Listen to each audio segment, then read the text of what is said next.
दोस्तों, आज हम बात करेंगे एक बहुत ही अच्छे स्कीम के बारे में जिसका नाम है सुकन्या समृद्धि योजना।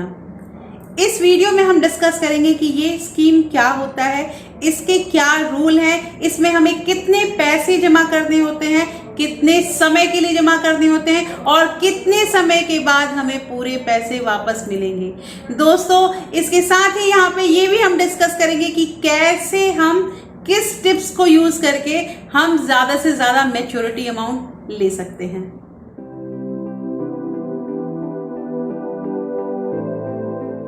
Hello everyone, welcome back to my channel real life with Tuku. कैसे हैं आप लोग? आई होप आप बहुत अच्छे होंगे और सेहतमंद होंगे और आप लगातार मेरी वीडियो के साथ भी बने हुए होंगे।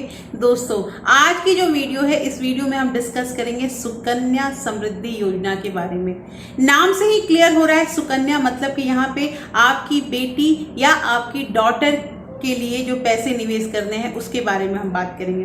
दोस्तों, ये जो स्कीम है ये 2015 में हमारे देश में स्टार्ट हुई थी और इस स्कीम में और क्या क्या रूल है वो सारा हम डिस्कस करेंगे इस वीडियो में। और मेरी एक सब्सक्राइबर हैं जिनका नाम है मनप्रीत जी, उन्होंने मुझसे सुकन्या के बारे में क्वेश्चनिंग की थी, तो ये जो वीडियो है ये पूरा डेडिकेटेड है इसी स्कीम पे। तो बने रहिएगा मेरे साथ। और साथ में जो इसमें एक बोनस टिप्स है जिसमें हम बात करेंगे कि कैसे हम ज्यादा से ज्यादा मैच्योरिटी अमाउंट इस स्कीम का यूज करके ले सकते हैं। तो चलिए स्टार्ट करते हैं वीडियो को। But before starting the video, अगर आप लोगों ने अभी तक रियल लाइफ विद टुकू को सब्सक्राइब नहीं किया है तो प्लीज सब्सक्राइब कर लीजिए अपने इस चैनल को और साथ में जो बेल आइकन है उसे भी जरूर प्रेस कर दीजिएगा ताकि ऐसे ही इंटरेस्टिंग और इंफॉर्मेटिव वीडियो के नोटिफिकेशन आपको मिलते रहें। तो चलिए स्टार्ट करते हैं वीडियो को। सबसे पहले हम यहाँ बात करेंगे कि ये स्कीम है क्या।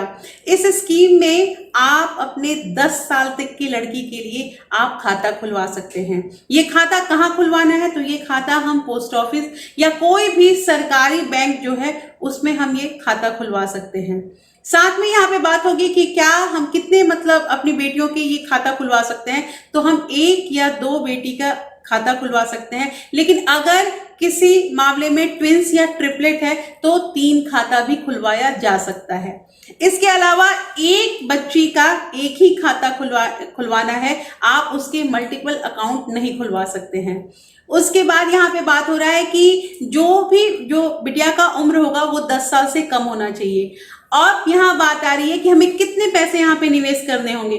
तो पैसे हमें 250 से लेके 1.5 लाख तक हम इसमें पैसे निवेश कर सकते हैं।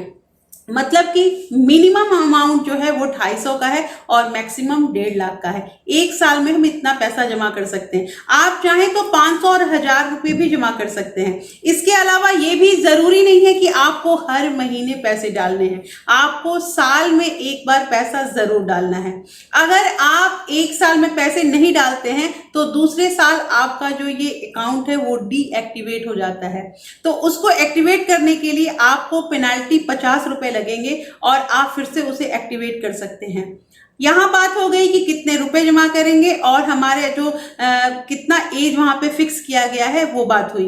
अब यहाँ पे एक बार और अच्छे समझ लीजिए कि मान लीजिए कि आपकी बेटी का उम्र है 10 साल और आपने उसके खाते को खुलवाया। यहाँ बात हो रही है कि हमें कितने साल तक उसमें हमें निवेश करने हैं। तो हमें 15 साल तक पैसे को जमा करना है और 15 साल के बाद 6 साल के लिए हमें उसे छोड़ देना है, वो कंपाउंडिंग होने के लिए उस पैसे को।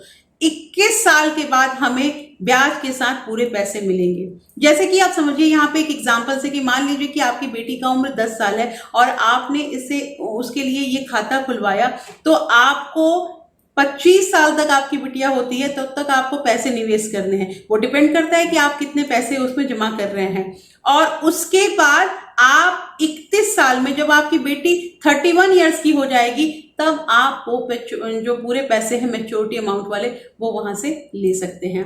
अब यहाँ पे एक चीज और आता है कि ये जो स्कीम है ये स्कीम इतना बढ़िया स्कीम है क्योंकि इसमें टैक्स जो है वो नहीं लगता है। हमें टैक्स बेनिफिट मिलता है और ये जो पीपीएफ अकाउंट होता है उससे भी 0.5% ज्यादा इसमें हमें इंटरेस्ट मिलता है। अभी इसका इंटरेस्ट रेट जो है वो 7.6 है और हर क्वार्टर में गवर्नमेंट चेंज करती रहती है, तो इसका कोई फिक्स इंटरेस्ट भी नहीं है, हमेशा चेंज होता रहता है, कभी ज्यादा कभी कम। लेकिन जो पैसे मिल मिलते हैं वो जो आम हम एफडी वगैरह करते हैं उससे ज़्यादा ही पैसे मिलते हैं।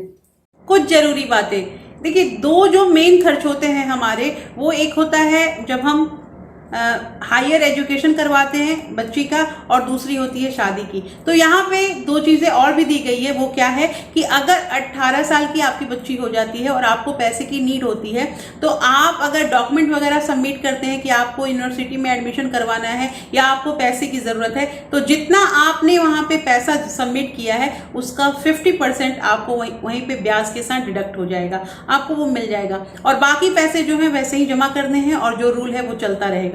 इसके अलावा अगर आपकी बेटी की शादी फिक्स हो जाती है, शादी 20 साल में ही फिक्स हो जाती है, मैच्योरिटी अमाउंट जो है वो 21 साल में मिलता है, लेकिन अगर 20 साल में मिलती है और आप एप्लीकेशन देते हैं कि आपको शादी करनी है, आपको पैसे की जरूरत है, तो आपको पैसे वहीं मिल जाएंगे। जितने भी पैसे आपने जमा किए हैं उससे लगा के ब्याज पूरा का पूरा पैसा मिल जाएगा। कोई भी यहाँ पे टैक्स डिडक्शन नहीं होता है पैसे में। इसके अलावा अब यहाँ पे बात हो रही है कि मान लीजिए बाय चांस किसी कारणवश अगर जिस बच्ची का खाता है और वो नहीं रही तो क्या होगा, तो ऐसे में आपका खाता जो है उसी समय बंद हो जाएगा और उसमें जो भी पैसा था वो नॉमिनी को मिल जाएगा। साथ ही जो अभिभावक हैं, जो माता पिता हैं, वो जो पैसे उसमें जमा कर रहे हैं, अगर वो किसी कारणवश नहीं रहे तो भी वो खाता बंद हो जाएगा और वो पैसे जो है वो लड़की को मिल जाएंगे। ये सब चीज यहाँ पे, ये सब नियम है और नियम बहुत अच्छे हैं। अब दोस्तों यहाँ पे बात आ रही है, जो मैंने स्टार्टिंग में ही एक बोनस पॉइंट के बारे में बात किया था कि कैसे हम ज्यादा से ज्यादा यहाँ पे मैच्योरिटी अमाउंट ले सकते हैं। तो उसका रूल ये है कि मान लीजिए कि आपको, जैसे माने कि अभी हमारा ये अगस्त का मंथ चल रहा है और आपने पैसे जमा करने हैं, तो आप 10 तारीख से पहले आपको पैसे डिपॉजिट कराने होंगे।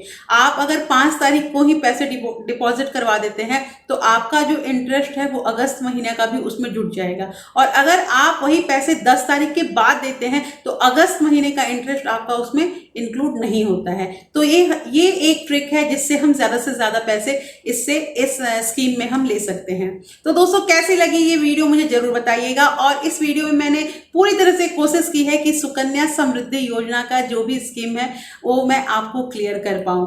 अगर इससे रिलेटेड कोई भी क्वेरी रह जाती है तो प्लीज कमेंट सेक्शन में आप मुझे बताइए कि क्या आपको क्वेरी है, मैं उसका पक्का डेफिनेटली आपको जवाब दूंगी। साथ में आपको और भी कोई क्वेश्चन है तो आप मेरे टेलीग्राम चैनल के साथ जुड़ सकते हैं। टेलीग्राम चैनल का लिंक मैंने डिस्क्रिप्शन में दे रखा है, और साथ में आप ज्वाइन बटन को प्रेस करके इस चैनल के मेंबर भी बन सकते हैं।